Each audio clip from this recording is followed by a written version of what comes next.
Alright, back to Hinamizawa. I'm tired, but whatever. It's been too long.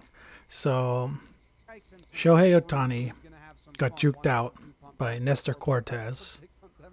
That was basically it. Where am I? Yep. And they got introduced to the worst character ever, and I think that was it. じゃあ行ってくれよ。車に気をつけるのよ。晩ご飯までには帰ってらっしゃいね。Today was the day of the barbecue party that was the Hinamizawa Fighters' victory celebration. Of course, I, having prepared myself, skipped breakfast in order to stay hungry. Though with all the club members coming, it was pretty possible there would be a contest based on how fast or how much you could eat. Rena was already at her usual meeting place. Mion arrived a few minutes later. よっしゃ Yep. じゃあ早速行こうかね。おじさん朝ごはんを抜いてきたからお腹ペコペコ。さすがだな。もちろん俺も朝食抜きで万全の体制だぜ。二人とも朝食抜きは健康に良くないよ。レナはちゃんと食べたんだよ。そうかそうか。レナは偉いぞ。朝食は一日の基本だもんな。きっと成長途上なミオンを飛び越してナイスバデーになってグラビアを独り占めだ。グラビアを独り占めHappy about that. ナイスバデーになったらレナのとこにも白馬の王子様とか来てくれるかな絶対来ないと思う。Hmm. ケイちゃんも責任取れないならレナにいい加減なことは吹き込まないように。この子明日から3食くらいまとめて朝食を取り出すかもしれないよ。Yeah, I could see Rena doing that. Wait, who did this gluttonous princess think was gonna come for her? ま、その話は置いといて。とにかく俺たちはいい感じで腹ペコだ。さっさと行って大バーベキュー大会としゃれ込もうぜ。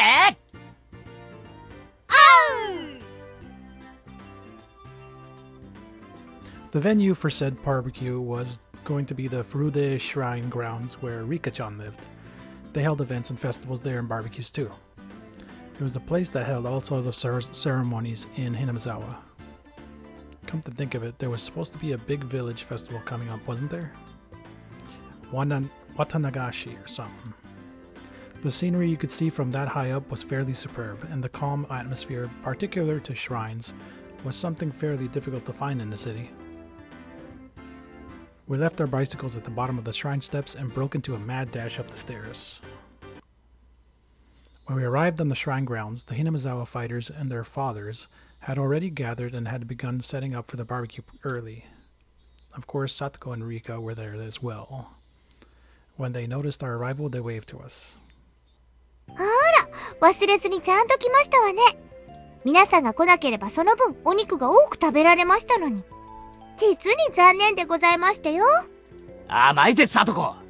俺たちが来た以上まさか霜降りが一口でも食べられるなんて思ってるんじゃないだろうな。以前ここで弁当を食った時を思い出せ。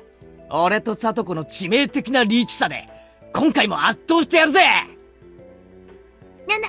なんですってそんなの絶対に許せませんわ。泣こうがわめこうがサトコは目の前で牛肉を頬張るのを見るだけだ。安心しろ。ピーマンやナスは譲ってやるからな。僕もさとこにかぼちゃを焼いたのをいっぱいいっぱい譲ってあげますです。When Satoko heard the word squash, her complexion changed color.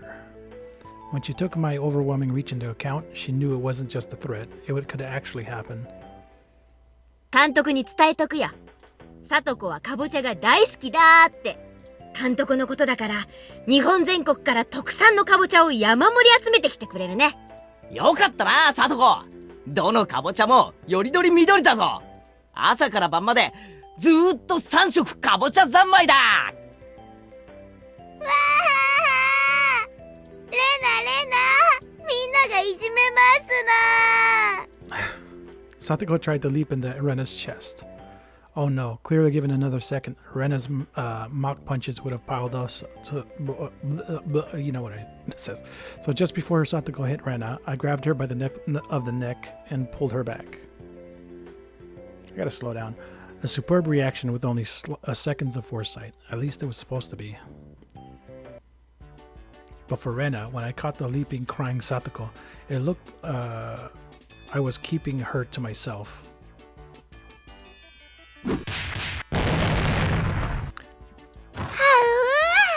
ダメだよダメだよケイチくん。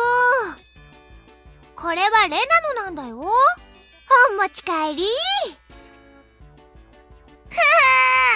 レナさん。その調子でミオンさんとリカもやっつけてですわよ。What a piece of shit. ちょっとタマ。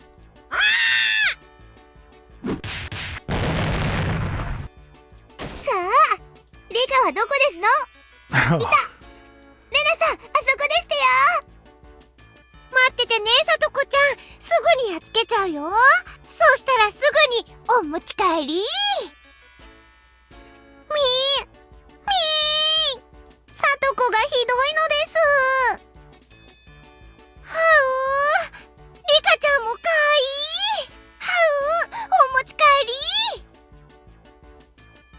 あははは。リカ？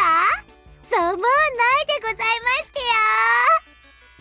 Satoko laughed in a shrill voice at Rika-chan's and Rena's unproductive game of tag while we watched them sprawled out on the ground. 大丈夫ですか前原さん。園崎さんも。The coach came over and lent us a hand. まあ、私たちのいつものコミュニケーションですから。どうぞお気遣いなく。いつも顔面にあざが残るようなコミュニケーションはもう嫌だぞ。You never learn, do you? Laughed the coach loudly. Why didn't he voice that? It made us start to laugh too. Satoko's laughter, Rika's yelling, and Rena's strange voice were kind of comfortable to hear.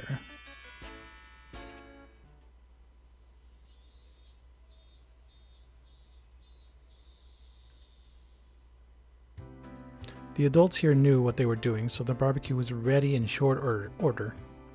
As the salad oil dripped onto the plate with a hiss, there was a loud cheer. When the coach brought over a big plate with all the meat on it, we all cheered again.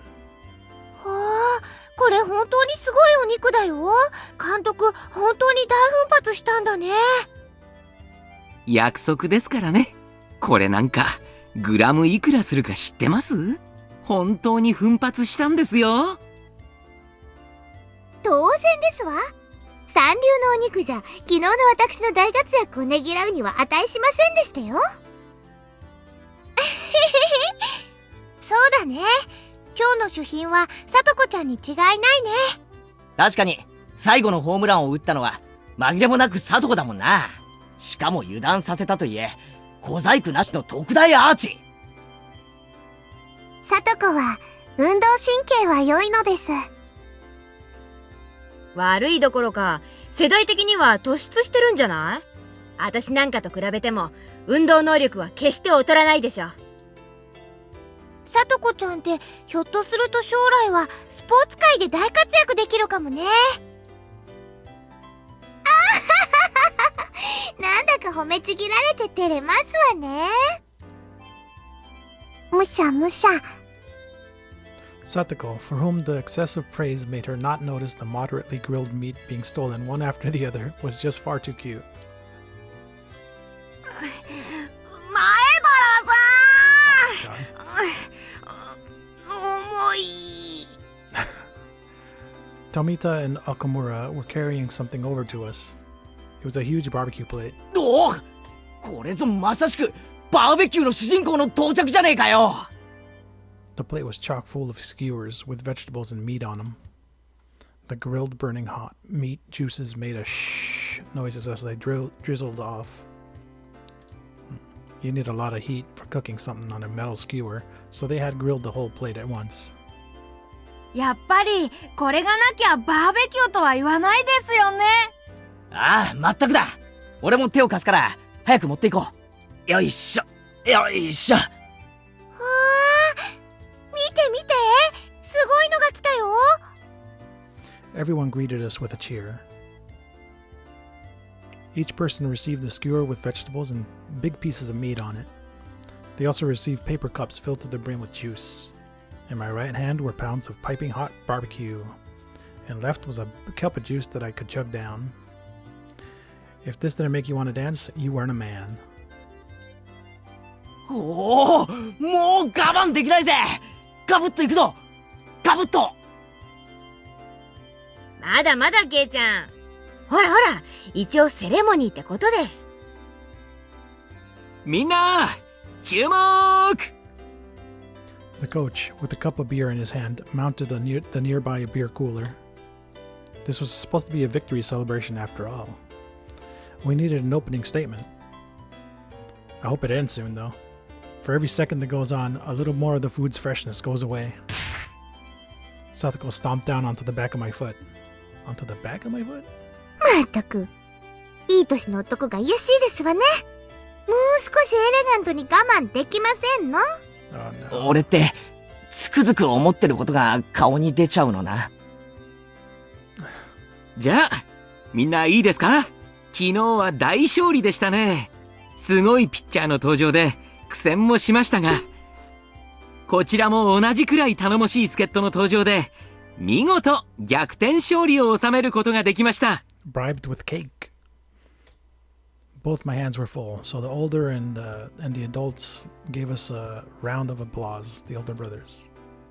今日はその戦勝祝賀会です。約束通り美味しいお肉をいっぱい用意しましたからね。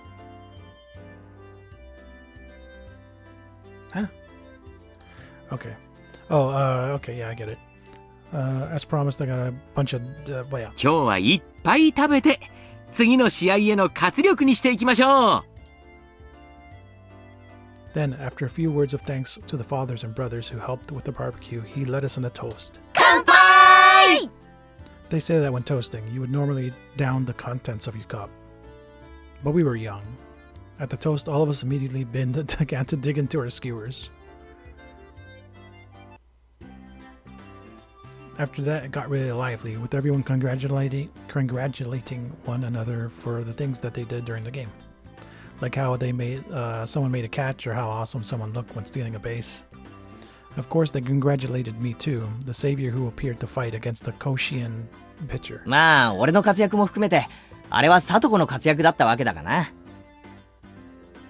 How do you figure?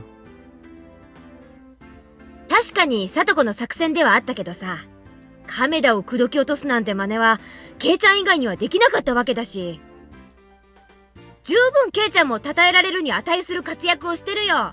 Right, she's the one who hit the... Okay, I remember now. そういえばケイチくん、あの後亀田くんと一緒にケーキを食べに行ったんだよね。なんだかすっごく仲良さそうだった。ライバル関係から男同士の友情が芽生えちゃったわけ？そういうのってなんだかそのはFujoshi energy? What is that? I violently brushed Rena's hair as she turned red in the face for some reason at the mention of friendship between males, dispersing her pleasant-seeming ideas. Now then, where's the hero, or rather the heroine, Satoko? Oh, there she is. She was with Rika, in the middle of bragging her heart out about the home run yesterday. And her teammates spared no compliment for her, since even though he was going easy on her, the fact that she hit a throw from the Koshian pitcher was something else. Satoko was more loquacious than usual. It seemed she was in a great mood. She was flying so high that I thought for a moment about getting a word in to tease her. But she was the leading actress today, so I decided not to bully her at all. As I watched Satoko going at things as lively as usual under the sun, it struck me that it didn't quite line up with the pleasant time I'd spent with her. But both of these were the real Satoko. I didn't care which it was, her smiling happily or making a big lively fuss like this. Just as long as she would keep smiling like this forever, I want to protect that smile. I've noticed in a lot of Japanese things, they're like, is this still real you? Oh man. あんなにはしゃいで。 The coach had approached me from behind before I realized it. As he gazed at Satoko from afar, like I had been doing, he addressed me. So I could tell he was talking about her. What? サトコちゃんの笑顔を見てると、なんだか心が洗われる気がしません？ Maybe it's super confusing because I think in Japanese they don't really... There's a lot of vagueness going on in their language. I don't know. Yep. He smiled refreshed, searching for confirmation. I felt a little embarrassed to admit it, so against my better judgment, I played it off. そうですか？あいつの笑顔じゃ、皿一枚ろくに洗えないと思うんですけどね。それを聞いたら、さとこちゃん怒るんでしょうね。でも、そんな彼女もとってもキュートなんですよ。Leaving her cuteness aside, I could understand him thinking Satoko getting angry for being teased would be funny. イリアさんでしたっけ？入江です。でも、みんな監督って呼びますからね。前原さんも監督と呼んでくださるととても嬉しいです。As he said that, Coach Iria smiled, blushing a little. 監督は、サトコのことを気に入ってるみたいですね。A little too much. I didn't have any real basis for saying that. It was just what I felt to be true. ええ、気に入っていますよ。Motherfucker. 大好きです。彼女がもっと大きくなったら求婚しようと思ってます。Well, I mean, maybe that's not that bad of a line. If he's just joking around, but this guy really says some insane stuff, doesn't he? After being astonished by this, I hurried to put my mind back in order. I'd heard that this coach guy was the kind of guy who said crazy things out of nowhere. According to Mion, if I took everything he said seriously, I physically wouldn't be able to take it. Yeah. If I was able to ignore that part of him, he seemed like he'd be a really funny guy. あれ？今、前原さん、驚かれました？じゃあ、ひょっとしてさとこちゃんのこと狙っています？ I still wouldn't approve that, but it's less diabolical than this guy. それは困ります。私はもう何十年も前から狙ってるんですよ。監督、何十年も前にはまだサトコは生まれてないと思うんですけど。ん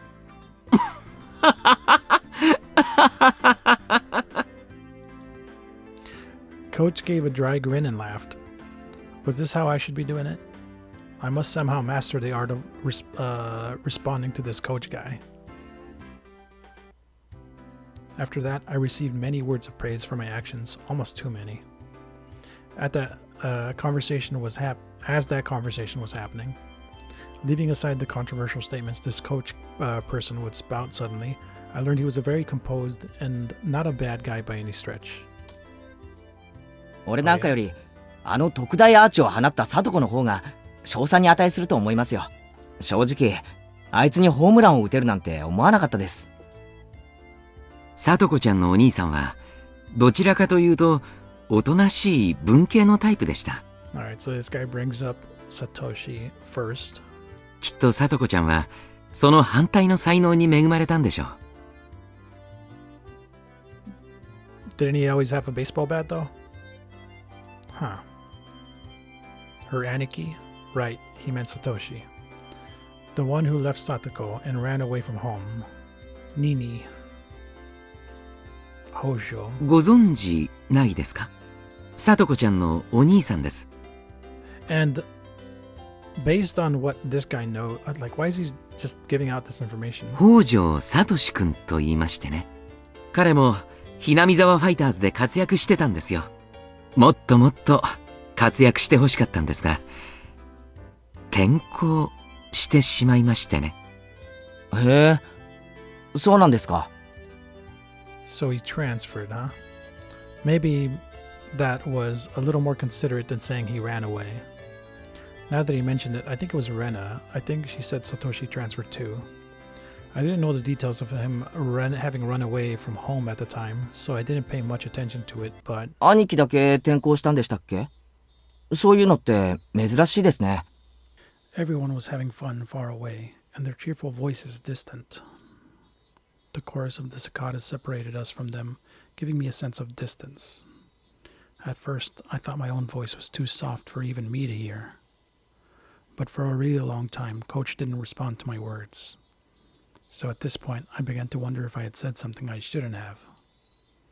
Just when I began to feel impatient, Coach finally spoke. 不幸なことがあったんです。いろいろと。Why are you telling me? After informing me that what he was about to say was a secret, Coach began to talk a little at a time. もう3年になります。ちょうど今頃の時期でしたっけ。さとこちゃんのご両親が事故に遭われましてね。事故？ええ。旅先の公園で展望台から転落されましてね。It was supposed to be just a little time away from the house with the family. They went for a walk on a path through the nature park after it had rained. There was a little viewing platform that looked like it had good view. That was the stage on which the tragedy was set. The metal fixtures in the viewing platform fence had deteriorated from time, and with all the rain they had just gotten, they might have loosened somewhat. Right before Satoko's eyes, both the fence and her parents fell. There was a river some tens of meters below. The water level was high due to the rain, and apparently very muddy. それで、両親は？ Coach gave a thin but melancholic smile and touched his paper cup to his lips. Without saying anything, I knew how unfortunate that accident was, and how Satoko's parents had left on an internal vacation. じゃあ、さとこって、I was so focused on being careful with my words that I lost what I was trying to say. A single word, orphaned. I knew how little consideration it showed and how much it would hurt Satoko without having to say it aloud. Come to think of it, Satoko lived with Rika. At least that's what I had thought. I heard from others. Wait, Rika, her father died from illness too, and her mother soon after. I felt like I heard she was living by herself. ええ。今はフルデさんと一緒に生活しています。二人ともご両親がいなくて心細い日もあったでしょうが、助け合いながら生活しているようです。The 80s were wild, that they just allow this, that everyone knows, everyone just allows this to happen. 親の庇護なく生きていくっていうのは、あの年頃にはとても辛いことだと思います。前原さんでもその辺はわかるでしょ？ I've only survived because I rely on my parents, so the only reply I could give was the nod. フルデさんは特に村のお年寄りに慕われていますからね。この村にいる限り生きていくのにそんなに不自由はないでしょう。そういえばそうですね。リカちゃんって村のマスコットみたいなところがありますからね。確かにこの村での生活には困らないように思います。Rika could go meep just once and 2 or 3 croquettes from a vendor after all. Oh, and get 2 of them. I felt like if she asked for help, everyone in the village would. でもそれはフルデさんだけの特別な事情です。さとこちゃんも同じというわけではありません。Rika being so spoiled was just an exception. Upon thinking about it normally, living on your own as a child should be fraught with difficulty. You don't say. It wasn't, then, very difficult to imagine how much suffering Satoko had to go through just to live. It wasn't very difficult just to imagine. Was I really thinking that? No, I was only thinking the words. I couldn't imagine it in the slightest. How was I supposed to imagine it when I saw that annoying smile of hers? There was no way I could. I found out she was living apart from her brother, and I just kind of vaguely thought that it was rather unfortunate. I mean, Satoko was smiling so energetically every single day. Was I thinking that her smiling meant she wasn't hurt? That she didn't feel lonely? When she found out my parents were coming home the other night, Satoko said, "A family sitting around the dinner table was the most fun way to enjoy a meal of all." Those words held a lot more weight now.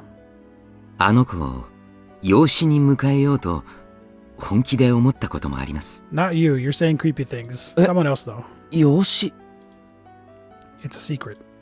After warning me, Coach put his index fingers to his lips. 私はこの年になるまで本当に堅実に生活してきました。財産もあるし、信用もあります。You do? How? ですが、結婚だけはしてない。法律で既婚者でないと養子は取れないって決まってるんですよ。Obviously? Oh, だから it's different 私 back は、さとこちゃんを養子にしてあげられないんです。残念です。さとこちゃんにパパって呼んでもらえる計画は、早くも頓挫ですから。then. This guy spouts some crazy stuff. At first, I was only half listening. Damn, really?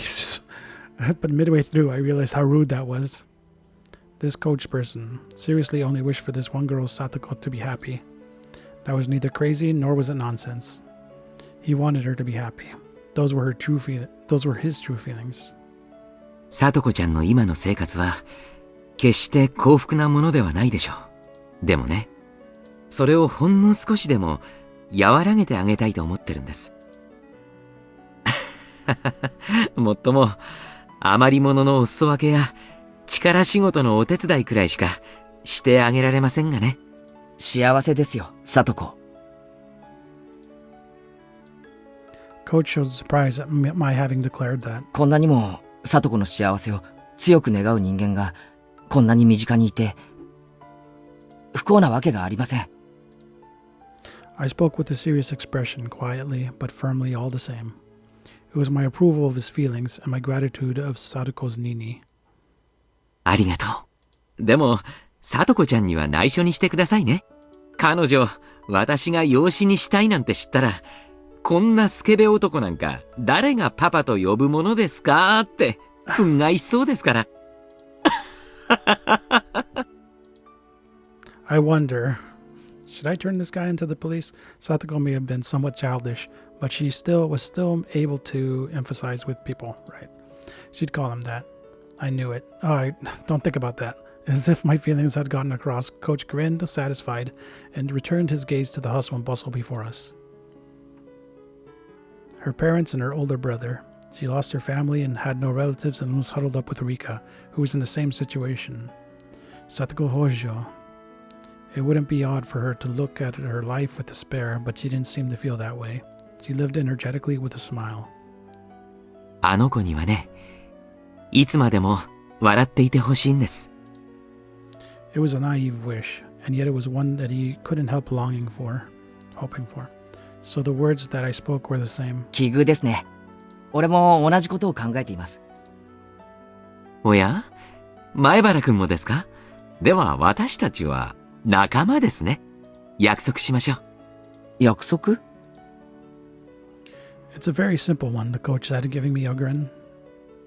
絶対に彼女を泣かせたりしない。It was short and to the point. あ、はい。俺もそれ約束します。Coach nodded happily. We exchanged no more words after that. We just sat there comfortably, gazing at Satoko and everyone else having a good time. She certainly lost her family, and there were people watching over her. How reassuring that must have been. 仮にですよ。さとこを養子にできたらどうします？それは難しい質問ですね。Coach gave a wry, happy smile, then exaggeratedly tilted his head in contemplation.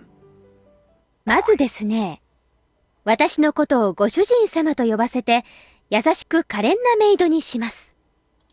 I was wondering when she was going to show up. はあ？ How does this guy always pick the craziest time to say the craziest things? 前原くん？私、まだ何も言ってませんよ。何言ってんですか？今、はっきりと言ったじゃないですか！そうそう。さとこを自分専属のプリッチーなメイドにするってはっきり言いました。ああ、それはいいですね。さとこちゃんをプリチー。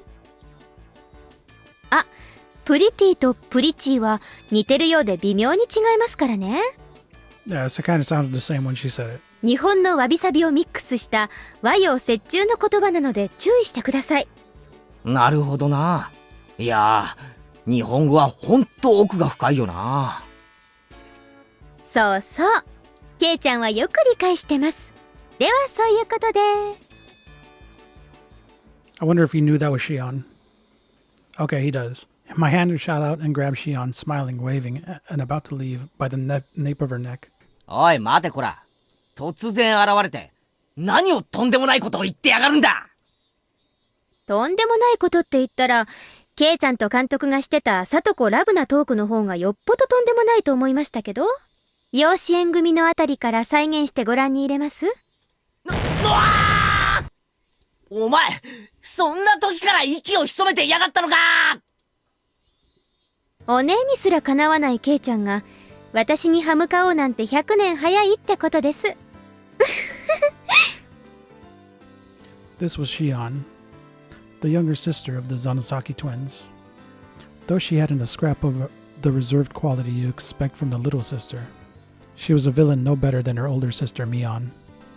We met the other day in town, and I dug myself into a hole when I mistook her for Mion. Okay, so that happened this time. Unlike Mion, she said she was living in Okonomiya, so I thought we'd never see each other again, but to think we actually would. My frankly displeased expression didn't change a bit either. This must be what other people mean when they say something is like water off a duck's back. シオンさん、よく来てくれましたね。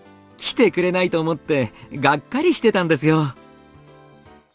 まあ他にすることが思いつかなかったってことです。ちょっとからかいに行こうかなくらいですので。監督、どうしてシオンが戦勝祝賀会に呼ばれなくちゃなんないんです？ Free meat too. こいつがどうチームの勝利に貢献したっていうのか。それはですね、実は私がひなみざわファイターズのマネージャーだからなんです。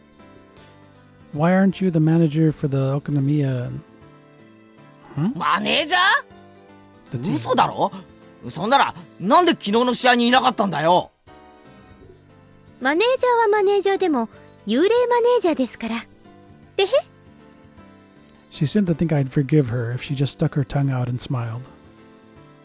She wasn't sorry at all. シオンちゃんが来てくれないと試合に花がないんです。練習までとは言いませんから、試合にくらいまた昔みたいに応援に来てくれませんかね。まあ考えておきます。ケイちゃんがひなみざわファイターズに移籍するんなら考えてもいいかな。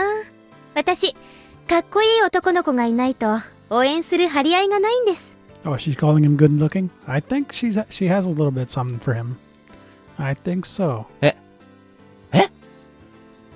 Did Chian just smoothly say something absurd? Nah, she probably doesn't. シオン！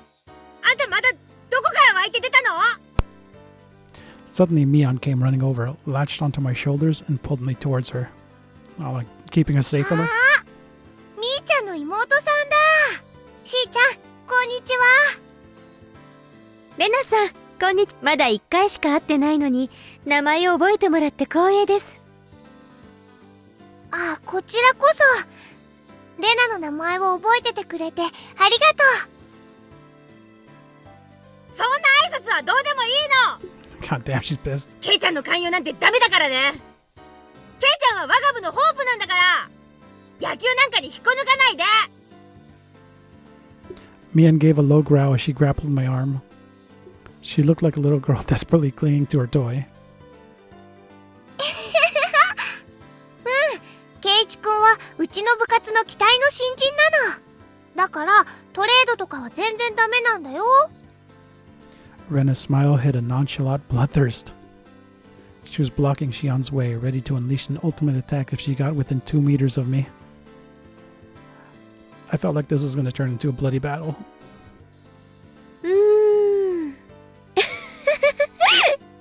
それは残念です。じゃあ交渉はまたの機会に。あんたに交渉権なんかないの？監督、なんでシオンまで呼んだわけ？ Leave that bitch out of here. シオンは丸1年もサボってる幽霊部員じゃない。シオンちゃんがいると賑やかになって楽しいかなって思ったんですけどね。実に賑やかになりました。That was what he planned for all along. That was what he had planned for all along. Mission accomplished.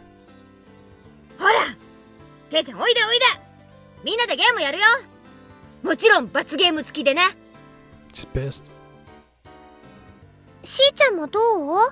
ルールは簡単だし楽しいよ。どうしようかな。私が参加すると勝っちゃいますから。お姉の部長としての面目を潰しちゃうと悪いですし。Mion, now irritated, turned around with a glare.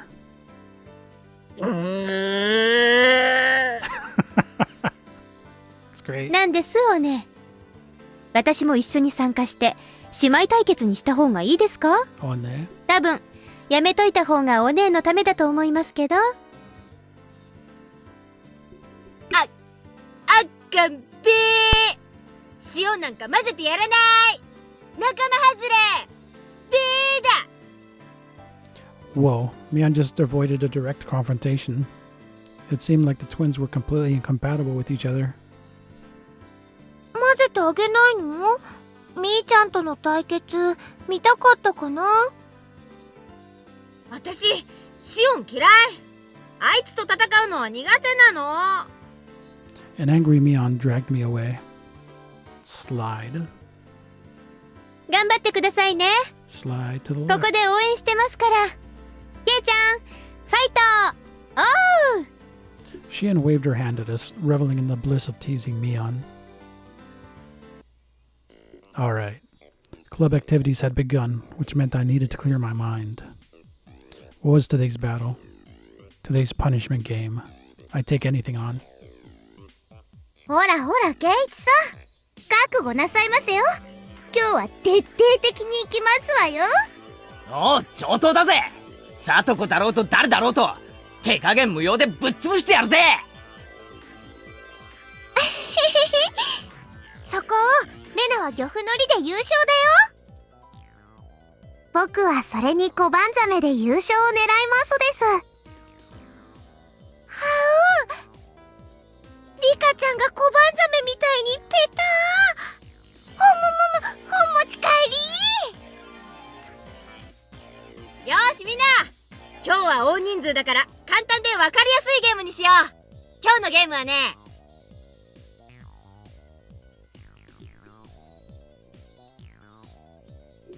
Learning more about Satoko.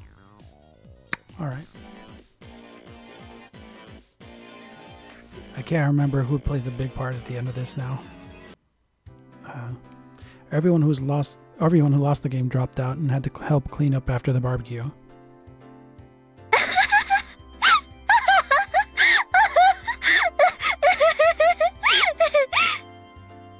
Shion laughed more uproariously than anyone I'd heard when she saw my loser face. Okay. Was my getting bombed out of the game really that funny? いやいや、あの時のケイちゃんの顔。お前らそれでも人間かよみたいな。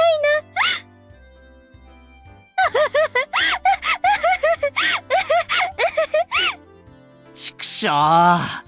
長期の買い占めまでは作戦通りだったのに、あそこでさとことリカちゃんの裏切りさえなければ。It was going great while we had maintained a unified front, but Satoko had been quicker to betray me than I her.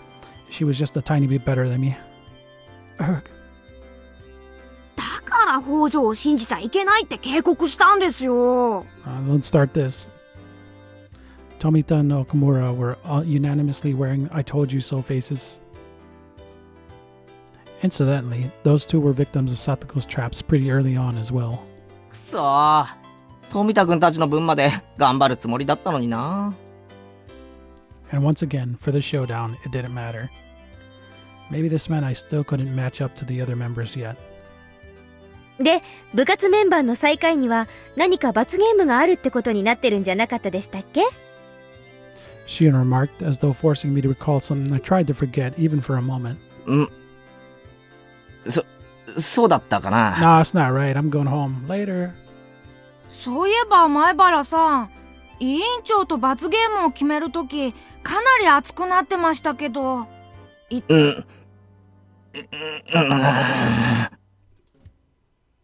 さっきお姉にエンジェルモートの制服を調達してくれって頼まれたんですけど、 Dress up like a maid again? それと何か関係あります？できる限り大きめのサイズでって言われたんですけど。 Tomita and Okamura were giving me these complex, indescribable looks mixing empathy, pity, and the desire to see something scary all at once.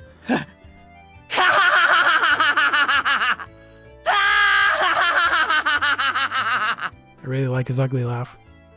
All I could do now was laugh. Strangely enough, the more I laughed, the more I felt like it was actually funny.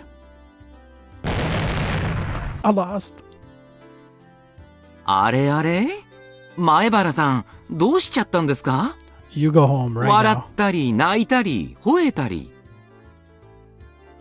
いいんです。あれは嫌がってるふりのジェスチャーなんです。You stop it. 罰ゲームを口実に得られる貴重な経験に興奮を隠せないだけなんです。ねえ。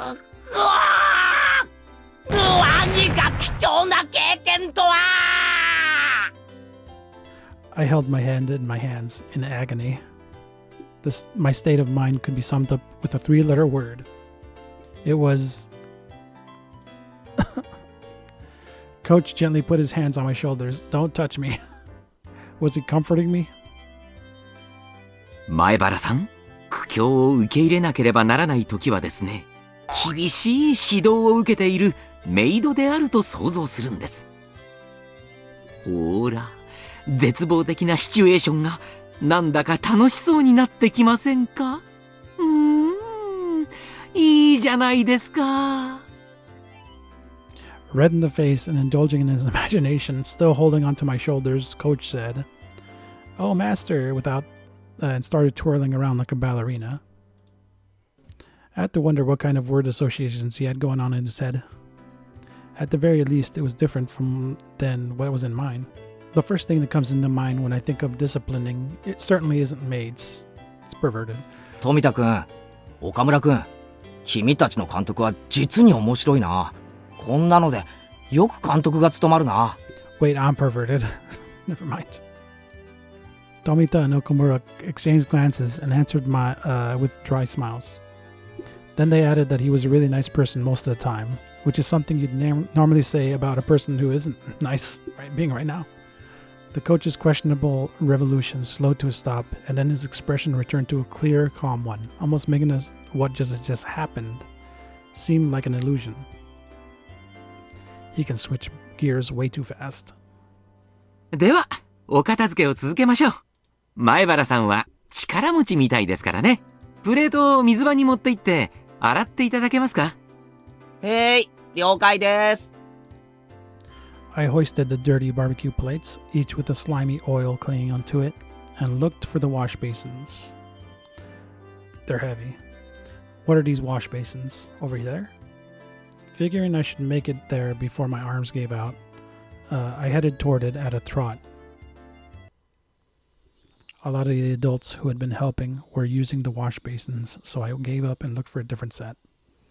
I asked them, and they told me that there were more right by the assembly hall too, so I decided to head that way. Rather than multiple basins, there was just one faucet there. I initially thought it would be too small to wash plates as big as these, but it would probably still be faster than waiting for a faucet to open up back there. I turned the faucet in water much nicer looking than it gushed forth. Right. I put a plate under the faucet and scrubbed it with my hand to try and rub it clean. It didn't go very well. はい。スポンジとクレンザー。そんなの水だけで洗ったって無理です。It was Shion. She threw a brand new sponge and container filled with cleaner to me. お、サンキュー。そんなの洗い場に置いて大人たちに任せちゃえばいいのに。つくづくケイちゃんっていい人です。I got the feeling that wasn't quite a compliment. I answered her with a forced smile. シオンがひなみ沢ファイターズのマネージャーだったなんて驚いたぜ。そういうのはめんどくさがってやらないやつだと思ってた。ええ、めんどくさいですよ。ですから今は完全に幽霊ですけどね。監督、帰ってきてほしいって言ってたじゃないか。たまには帰ってきてやれよ。まあ、気が向いたら。Shion made it sound like the end of the world could happen before she felt like it. Whoops. I couldn't keep washing the dishes while preoccupied with the conversation, so I decided to take my task seriously. Shion neither offered to help nor got in my way. She just quietly watched the water flowing from the faucet. そうそう、聞きましたよ。昨日の試合、ケイちゃんが大活躍したそうじゃないですか。褒めるなら、俺よりもホームランを決めたサトコの方だろう。あいつ、運動神経良かったんだな。俺驚いたよ。サトシ君とは大違いです。きっと、運動神経は妹に全部取られちゃったに違いないですね。Suddenly everyone wants to talk about Satoshi. Shion smiled as she spoke, her eyes looking at something far away and betraying her reminiscence. And the reasons for why Irie would start talking about him is different from why she would start talking about him. I think. サトシ君？北条サト子の兄です。And why are you acting like 北 you don't 条 know? サトシ君。あ、そっか。ケイちゃんって今年引っ越してきたんでしたっけ？なら、会ったことありませんね。I was a little surprised that Shion knew about Satoshi. 会ったことはないけど、少しは知ってるよ。確か、両親が亡くなった後、転校したんだよな。I avoided saying that he ran away from home and used the slightly more vague words that everyone else did. 転校？誰がそんなこと言ったんですか？ I hadn't yet realized that Shion's tone had changed slightly. いや Whoa. 誰って、Okay. 誰だっけかな。It's not great. うん、誰かに聞いたんだよ。転校したって。その誰かって誰ですか？誰かに聞いたから言ってるんですよね、転校。誰に聞いたかなんてよく覚えてないよ。転校だって言うならそれでいいだろ。別に問題があるわけじゃないし。ありますよ。転校届が出されたわけですか？学校とかに。それを誰かが見た？それとも聞いた？ Around that time, I not only noticed how awfully caught up on this Shion was, but also how startlingly dangerous her eyes had begun to look. Starting. It's a hard word, man. シオン、なんだよお前。目がマジだぞ。For me and my dumb tongue. With that, Shion seemed to realize the expression she was making. She took a deep breath, pretended to fix her hair, and went back to her composed expression from before. すみません。でもケイちゃん、よく知りもしないでサトシ君のこと、転校とか言わないでください。本当に。お願いしますね。I realized I must have said something I shouldn't have. But I wasn't immediately sure of what I should apologize for, so I just said one safe word for now, sorry. なんとなく転校と聞かされて、そうだと信じてたんだよ。じゃあ、実際は違うのか？ It was, of course. Preceded by his parents, he had left his sister and run away. But I'd wanted to try and avoid using the words running away, so I pretended not to know.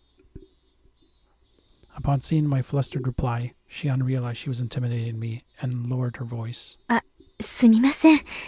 別にケイちゃんを責めてるわけじゃないんです。ちょっと言葉がきつすぎましたね。謝ります。別に気にしてないよ。That was a fib.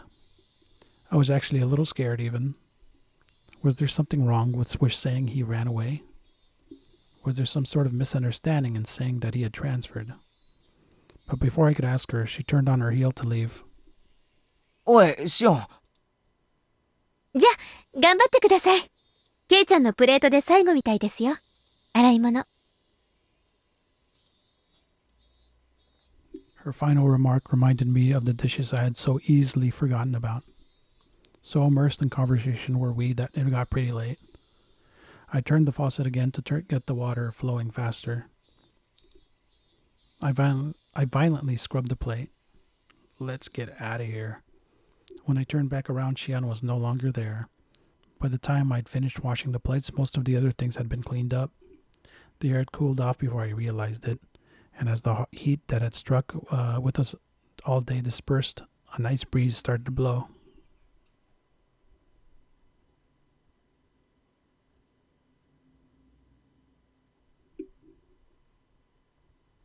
is when the start of the troubles happen.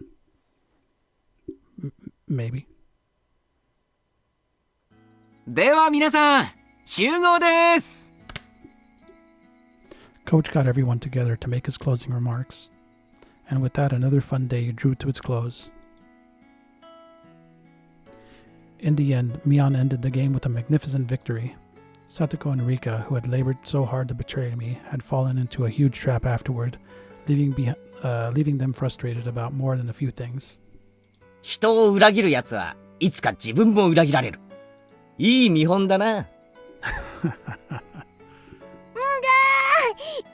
そんなこと圭一さんに言われたくありませんわ。レナは誰の口車にも乗らなかったからね。2位になれたんだよ。レナはなかなか嘘に引っかからないのです。勘がいいのですよ。I'm surprised. She seemed like she would fall for the first lie to come her way. それを言ったらケイちゃんでしょ。他人を食い物にしてやろうと欲張って真っ先に自分が食い物に。友達を紹介すれば紹介するほど高収入なんてバカな商法に引っかかるんじゃないよ。へいへい、努力しますよ。とほほほ。Even good friends will lay traps mercilessly and betray everyone in sight once they get there into a serious enough game. But despite that, once it's all over, they can feel refreshed and laugh together. It reminded me of how we were all such great friends. それよりも、ケイチさんの罰ゲームが楽しみでございますわね。でも、本当に実現できますの？店長さんもそんなの嫌だって言うと思いましたよ。We'll wash it after. どうだろう。ケイチくん、すっごく可愛くなるかも。見てみたいかも。僕もとても楽しみなのですよ。転ばせてフキフキをさせますです。ああ、それはいいね。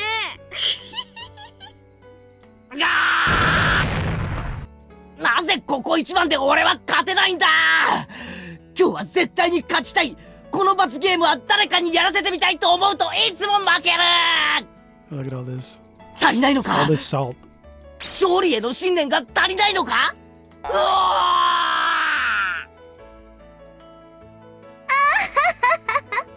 敗者の嘆きは蜜の味ですわね。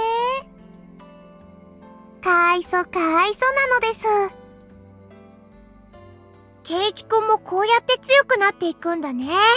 去年のみーちゃんを見てるみたい。Mi-chan last year? What, did she always lose and moan about it in the past? How very interesting. I didn't know our undefeated president, Mion, was once like that. 余計なことは言わなくていいの。Mion hastily covered Rena's mouth, and she's trying to look cool in front of Keiichi. Everyone watching burst out laughing. Finally, Rika pulled on Satoko's sleeve. さて、僕たちはそろそろ行かないといけないのです。あ、お夕飯のお買い物に行かないといけませんわね。I wanted to keep talking like this forever, but it was getting late. We split up with Satoko and Rika and decided to get on our way home. じゃあまた明日。学校で会おうね。Everyone waved to each other and split up for the short time between now and tomorrow. じゃあ行こう。We began walking down the tall staircase leading from the shrine grounds.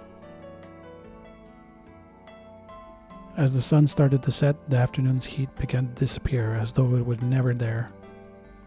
Just listening to the chorus of the Higurashi was enough to make me forget about how hot it had been today. そういえばまだ6月なんだよね。今年は梅雨とか全然ないでいきなり夏みたいな感じだね。Now that I thought about it, she was right. It was June, the season of long rain of hydrangeas. I know this word, and snails.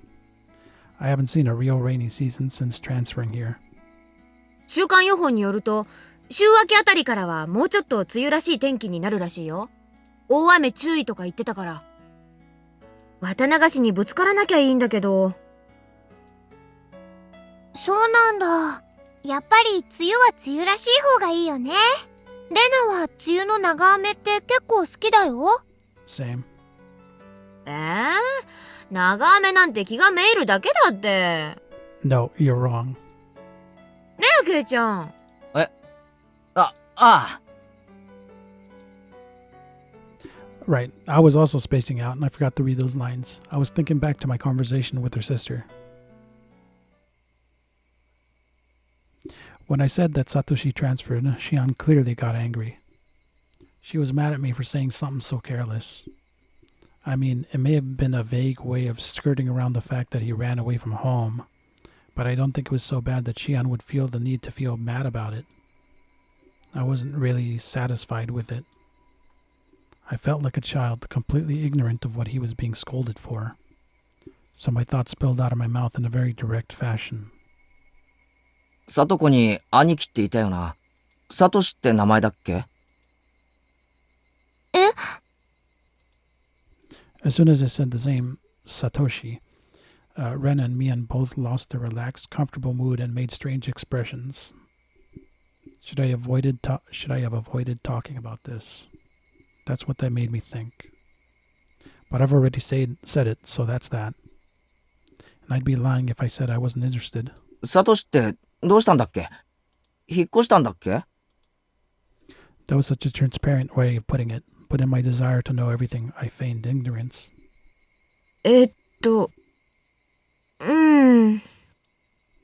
Mian turned around and looked to Rena for assistance. Rena looked between us, then quietly and softly spoke. あれ、言わなかったかな。転校しちゃったんだよ。 When I said those words to Shion, she got upset.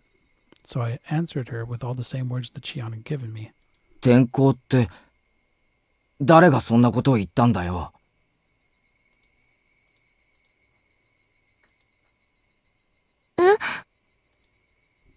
I'd only intended to borrow Shion's words, but I said it exactly the same way she had, right down to the thorns in my voice. Why'd you do that? When I realized what I had done, I immediately tried to soften my remark.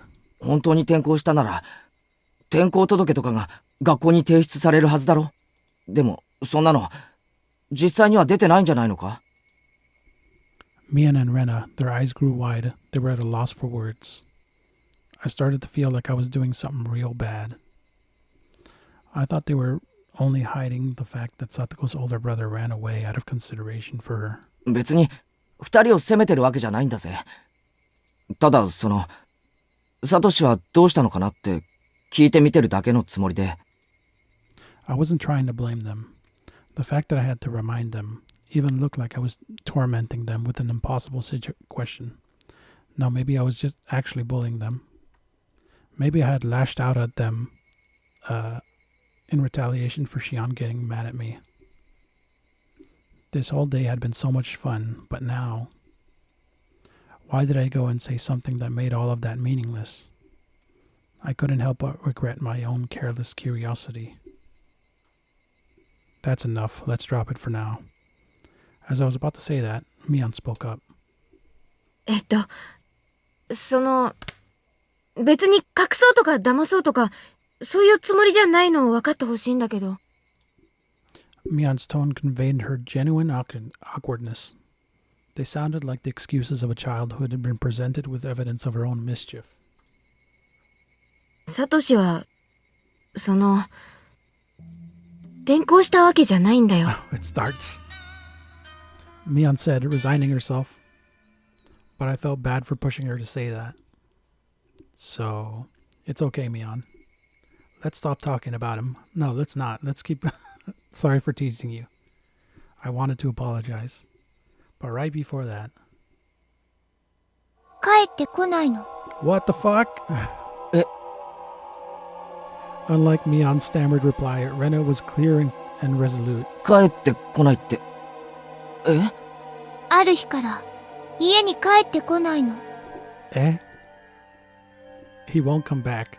That was a very strange way of putting it. Normally you would say that he hadn't come back yet.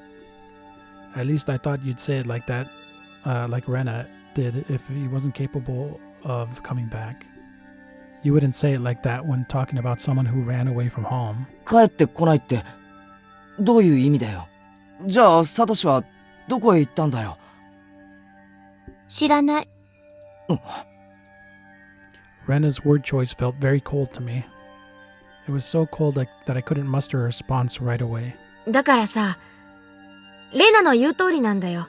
ある日を境に、サトシは家に帰ってこなかった。Mian noticed the deadlock between us and hurriedly followed up on what Rena had said. まあ村中みんなで探したし、警察も方々を探してくれたよ。それで家出じゃないかって話になってさ。家出じゃないかって話になって。When running away from home, I thought you were supposed to leave a note or something. So when Satoshi ran away, he would have probably have left some kind of letter apologizing to Satoko. That was kind of what I had figured. But from the way Mion was talking, it seemed a little different than just running away from home. 警察の人が調べたらさ、サトシってバイトとかでコツコツとお金を貯めててさ、貯金とかしてたんだけど、それをいなくなった日に全部下ろしてたのが分かったんだよ。で、名古屋駅だかでサトシによく似た人が目撃されたとかで。Okay, so there's more than just this. More reasons than for them to think that maybe he ran away. He withdrew all his savings to fund his escape from home. Was that it? It seemed consistent enough to me. But before I could say anything... 私はそんなの嘘だと思う。Oh my god. サトシ君は家出なんかじゃない。ちょっと待てよ。転校したわけでもなく、引っ越したわけでもなく、それで家出したわけでもないなら、一体サトシはどうして。やめなよ、レナ。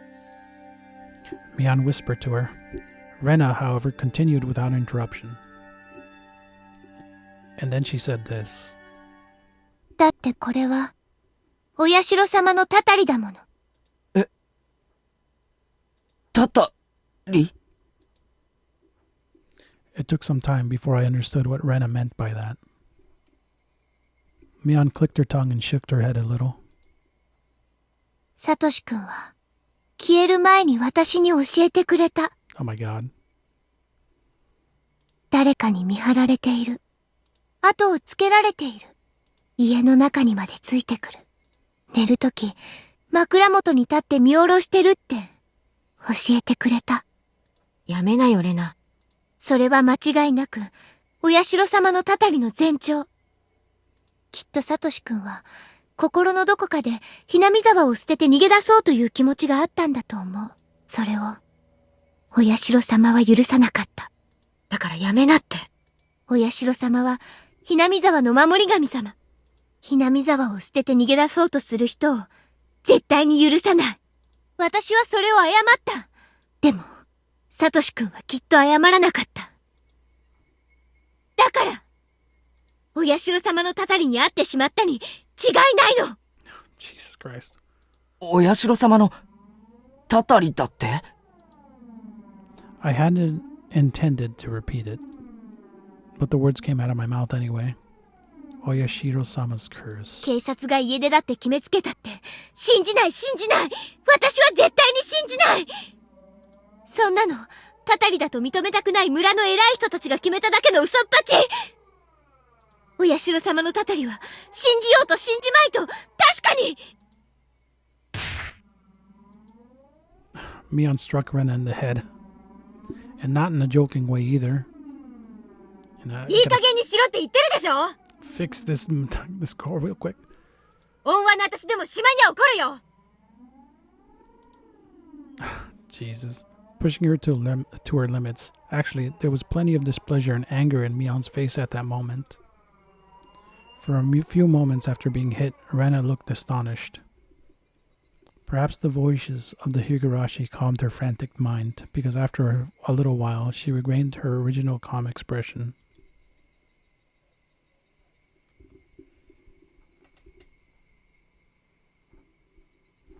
We arrived at the place we always split up with Mion. And I ran home and tried to forget all this happened. No one said a word until we got there. Yeah, this is awkward as shit. The voices of the Higurashi just tortured our ears with their buzzing. We'd always split up with Mion here, leaving just Rena and me. あのさ、ケイちゃん。前に漫画化すって約束したじゃない？よかったら寄ってく？ This is the most, let's change the subject real quick, thing I've ever seen. Oh my god. She promised that? However, I quickly realized it was a convenient way of saying she wanted to talk to me alone. あ、そうなんだ。じゃあ、レナは先に帰ってるね。Feels bad. Maybe she realized it. Now she realized it. Thankfully, Rena quickly said she'd go home before us. じゃあね、レナ。また明日。うん。また明日ね。ケイチくんもあまりお邪魔しすぎないようにね。もう夕方だから。ちょっと本を借りに寄るだけだよ。じゃあな。Considering the fun day we had, it was a very insipid, lonely parting. さっきの、あまり気にしないでね。After a little while, Mion finally spoke. Quite some time had passed since splitting up with Rena. いや、別に。俺の方が悪かったと思う。サトシの話は、別に隠してたわけじゃないんだよ。あまり触れない方がいい話だからさ。At this point, I understood exactly what she meant by that. Judging by our odd interactions with Rena, I understood so well it hurt that I shouldn't ever talk about it again. Actually, if that's the case, then with Shion, too. No, this is a bigger problem. Talking about it in the first place had been indiscreet. I shouldn't have been interested in it at all. But that's why I really had to think about it. About why everyone got so irritated. Idiot, stop this Keiichi Marbra. By the time I tried to warn myself, I had accidentally spoken already. もう二度と聞かないからさ、正直なところを教えてくれないか。一体、サトシに何があったんだ？家出なんだろ？ For a long time, Mion remained silent, but finally, unable to endure it any longer, she began to speak timidly. お社様のたたりの話は、聞いたことある？ほんの少しくらいなら。I got the gist of it. I only overheard someone talking about it in class or something. Oyashiro-sama was the name of the deity protecting Hinamizawa that they worship at the shrine we had at the barbecue today. A few years ago, when they started talking about flooding Hinamizawa as part of the dam project, one of the people worked on site died or something, and people blamed it on Oyashiro-sama's curse. That's how it was. サトシの死んだ親ってのがさ、ダムの誘致派でね。え？ひなみ沢の人って、村中でダムに反対してたんじゃないのか？村人なのに、ダムの賛成派もいたのか？ The dam project that would flood the entirety of Hinamizawa. I'd heard the village all got together to fight the terrible project, but it was a little hard to believe there were villagers who were supporting it. まあ、いろいろと事情もあってね。ダム計画に反対する人ばかりでもなかったんだけどさ。で、その親ってのが、誘致派のリーダー格だったんだよ。誘致派のリーダー格？つまり、サトコとサトシの親が、ってことだよな。うん。国は、ダム工事に伴って、多額の保証金を用意してたからね。Yeah. そのお金が欲しくて、ダム計画に賛成してた人たちも結構いたんだよ。Aside from a few households, Hinamizawa was in general not very affluent, and not because they were proud to inherit the land of their ancestors. It wouldn't be strange if some had wanted enough money to start a new life, sure.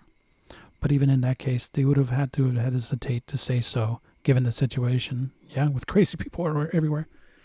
It just so happened to be Satoko and Satoshi's parents who understood that and stood up to be their representative.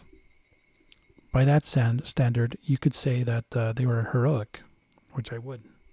They volunteered to be hated, all to help those without much money, who didn't have a voice. それで、運悪くその両親がさ、お社様を祀るお祭りの日に、事故死しちゃったんだよね。それで、お社様のたたりにあったんじゃないかってことになっちゃったわけ。I thought back to what Coach told me today. They went to a nature park on a family outing and fell from a cliff. で、サトシが家出したのまで、お社様のたたりってことにされちまったわけか。まあ、うん。そんな感じ。It was a bit of an evasive reply, but I felt it was wrong to ask any further, so I didn't press her for any details.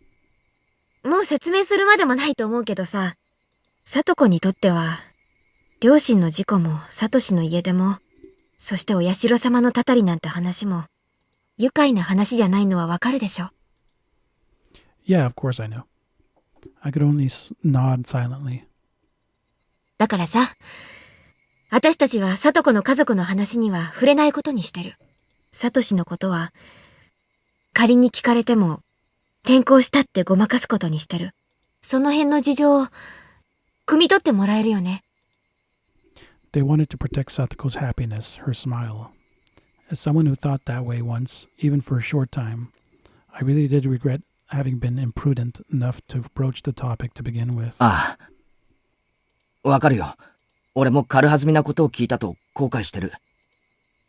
When she heard that, Mion smiled, seeming a little relieved. With that understanding, thinking that I should get going, I began to make my way home. I could really have stopped by Mion's house, but it was already late. Get the comics anyway. I'd stop by again next time I had the chance. じゃあな、ミオン。今日は悪かったな。また明日な。うん。じゃあね。We waved to each other. Then, suddenly remembering something, Mion called out to me. ケイちゃん、あとさ、サトコにだけじゃなく、レナの前でも、サトシの話は慎んでくれるかな。え？ It affected Rena too, really badly. さっきので分かったと思うけどさ、レナって、どういうわけか、お社様のたたりの話だけは、笑い事で済まないんだよ。転校してきた時から。Yeah, judging by how Rena was acting earlier, it was clearly no laughing matter to her. Mion had interrupted the conversation for us, but if Mion hadn't been here, what might have happened? どうしてレナは、あんなにマジになるんだろうな。Not only Rena either, but Shion too, but for different reasons, I think. 知らない。レナはね。あ、これ内緒だよ。言ったら絶好だよ。So many secrets around here. Mion emphasized this as her expression clouded even further. 言わないよ。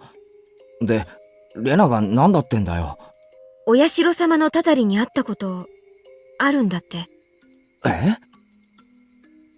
私は、悪いけど、被害妄想過剰な何かの思い込みじゃないかって思ってるんだけどね。でも、本人はそう言ってるし、そう信じてる。茶化すとかなり怒る。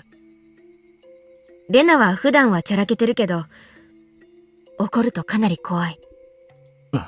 わかってるよ。レナの前でも言うなってことだろ。サトシの話。うん。できれば、この話題にも二度と触れるべきじゃないと思うね。レナのためにも、サトコのためにもさ。For everyone else's too. And if I must say, for your own sake too, Kei-chan. With her silence, Mion made sure I knew that. そうだな。うん。わかったよ。ありがとう。Saying only that, she waved her hand and began walking away. I watched her go, a little dazed, and then started walking myself. Satoko's older brother, Satoshi. Had he run away from home? Or had he been a victim of the curse and disappeared forever? Whichever the case, none of this was anything I should have asked about. The cooling air forced me into self-reflection. I wanted Satoko to smile, yet my curiosity easily defeated me, and I frivolously tried to step into the dark side of things in a joking way. I'm shameful. I wanted today to be exactly like yesterday. I wanted to be tomorrow just as fun as today, too. So why did I go and do something like that? We were having a blast at the baseball game yesterday, and today we had a blast at the big barbecue party, too. It was a lot of fun. But then I went and ruined it all by saying something stupid like Satoshi. I would have had more to be. I would have more. I would have to be more careful starting tomorrow. Me too. Me too. I would put all this unpleasant stuff behind me forever. Like hell, I'm gonna let my enjoyable life end because of how careless I was today. But the more I thought that I'd be more careful starting tomorrow, the more I couldn't get rid of the ominous thought that I had already put an end to those enjoyable days with what I had just done. Hey, wait. Calm down, Keiichi. The gears of destiny are freaking gigantic, aren't they? What happened just now was trivial. It doesn't make any sense to think of my life will be any different starting tomorrow. But even though I understood it logically, the mist in my heart wasn't going to fade until tomorrow turned out to be just as fun as today. 変だぞ俺。さっきのみんなとのやりとり、ちょっと気にしすぎだぜ。Freaking out a little bit. I wish tomorrow would come already. I wanted it to make me understand how absurd my insignificant doubts really were. The night was too long.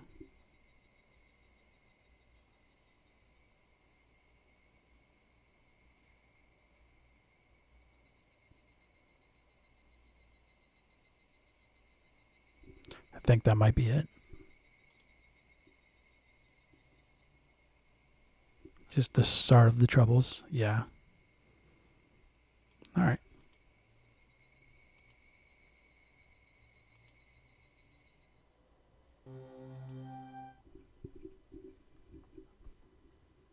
Shion さんも少しは手伝ってください。女の子に重いものを運ばせようって言うんですか？そんなだからいい年になっても相手が見つからないんですよ、監督は。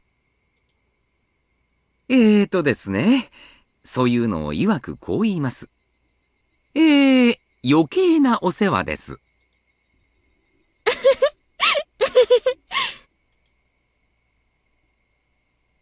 He was loading the station wagon with heaps of equipment we'd used for today's barbecue meeting.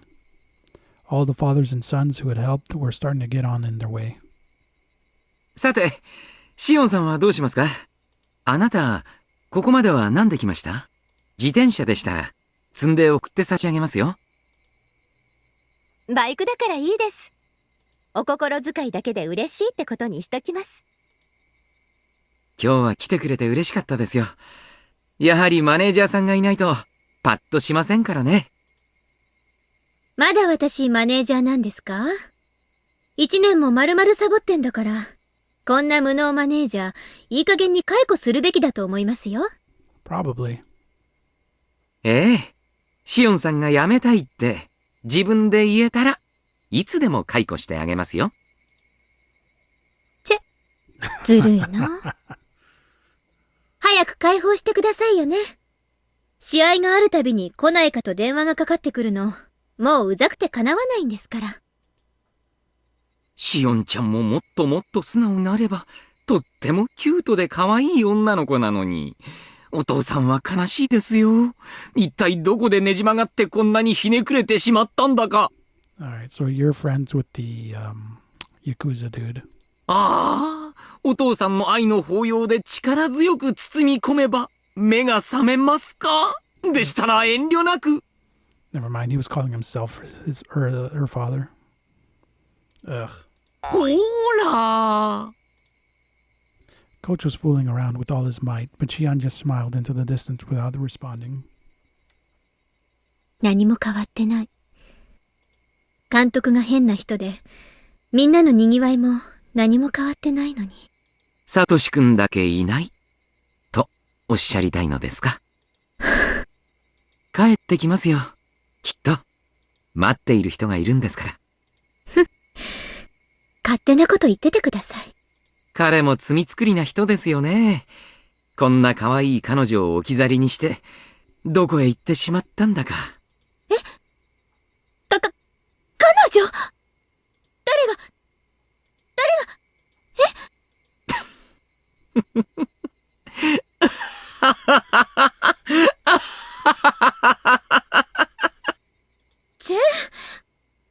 もう、いつまで笑ってるんですか？監督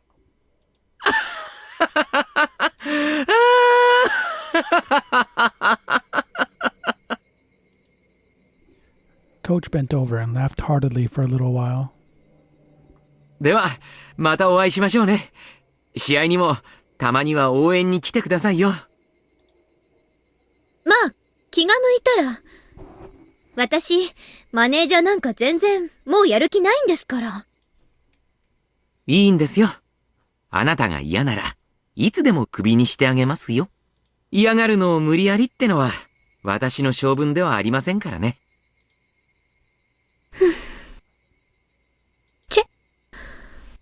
はいはい。すみませんね。私の負けです。気が向いたらまた応援に来ますので、今日は堪忍してください。おっと、もうこんな時間。機材返す約束の時間が。先方をもうだいぶ待たせてますね。では今日はこの辺で。また次の試合でお会いしましょう。ええ、気が向いたらね。さよなら、監督。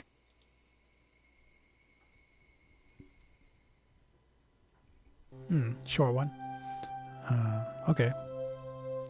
Uh-oh. Uh-oh. The autopsy suggests the victim was killed in the following manner. Entire body found in restraints. Damn it. Traces left behind from when the body seemed to have been bound indicated usage of a specific restraining table rather than rope or another common method. Who is this? Finger joints on either hand appear to have been bound especially tightly. Highly likely that the table was either specially made or homemade, given this information. Both ears and nose severed with a sharp blade. I wonder if this is the person from the beginning. Traces of the restraint and other things seem to just suggest there was at least one more other than the one who severed these body parts holding down the victim's head. Possible that multiple blades were used, with one of them most likely being scissors or shears. 5 nails penetrated, fingers on each hand. 1 long nail stuck in each joint of each finger on each hand for a total of 30. The deceased fingers were nailed to wooden planks 20 square centimeters large. Extremely likely these planks were part of the restraining table. In addition, it is likely that the table was originally designed for just such a purpose. Abdomen incised, intestines removed. The incision in the abdomen is likely to have been a technique grounded in medical methodology using a sharp blade. Estimated that there was still no threat to the victim's life at this stage. How do you know that? After this, the organs inside the incisions were dismantled and removed. The victim likely died as a result of this process. Body disposed. After fastening a dumbbell to the victim's neck using commercial pet collar, the victim was most likely abandoned in the Oji River's third drain. Judging by the dumbbell's weight, it's highly possible they would have needed at least 3 grown men to have disposed the body. To Oishi. Here's a copy of the preliminary autopsy of the slaughtered corpse in the Oji River. Chief Shigeharu sees this as having been a possible relation to the S group. What are your thoughts, Oishi-san? To the Shion and Mion's family, which I cannot remember right now.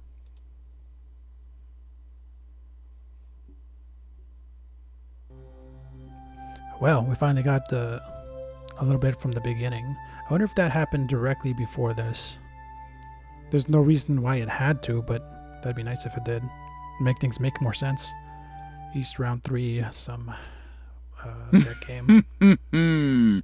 出ましたね、ロン。Detective Delicious. チュンドラさん、マンガンです。なんすかそれ。なんでドラが3つも入んすか。バカモンが。大石がテンパイしとんの分かっててカンドラ増やしよってからに。自業自得じゃぞ。チュンさらしたらドラを上乗せするぐらいしかやることないじゃないですか。薬杯さらしたらドラそばは切っちゃダメですよ。Oishi grinned meaningfully as his buddies, swearing, began breaking down the walls and reforming them. 時に大石さん、どうですか？割れましたか？なんじゃい？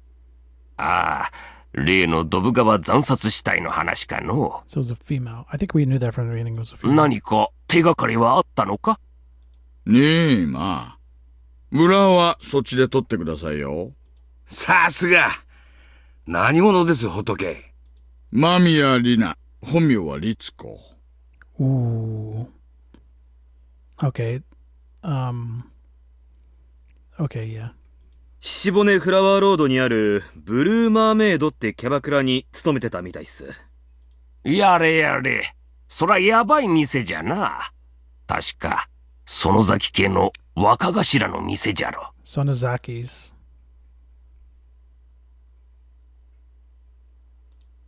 Okay. 園崎？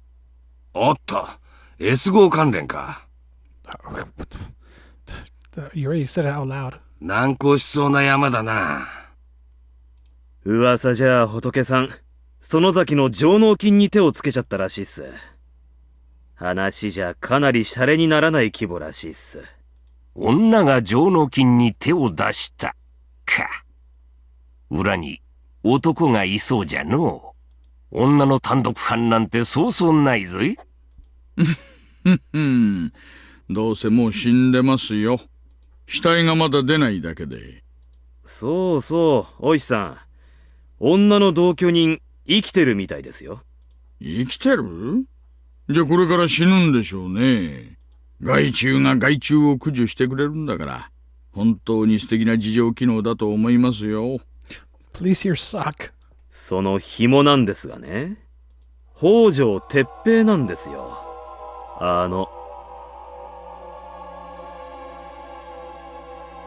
Okay. Her cohabitant is Tepi Hojo. 北条？誰だい？北条鉄平。去年ひなみ沢で起こった主婦撲殺事件の仏のご主人ですよ。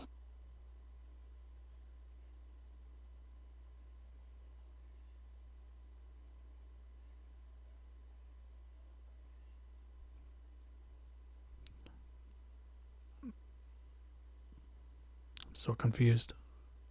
事件の後姿を消したって聞いてましたけど。Oh, okay. No, I'm not confused no more. そうか。その女のところに転がり込んでたか。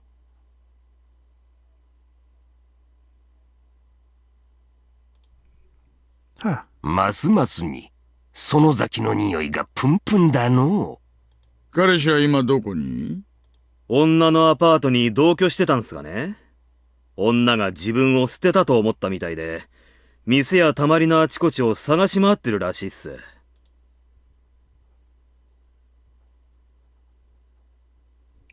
That was quick. All right. So that was cool. A lot about Satoshi. The troubles are about to start. So can't wait for the next one. Let's see.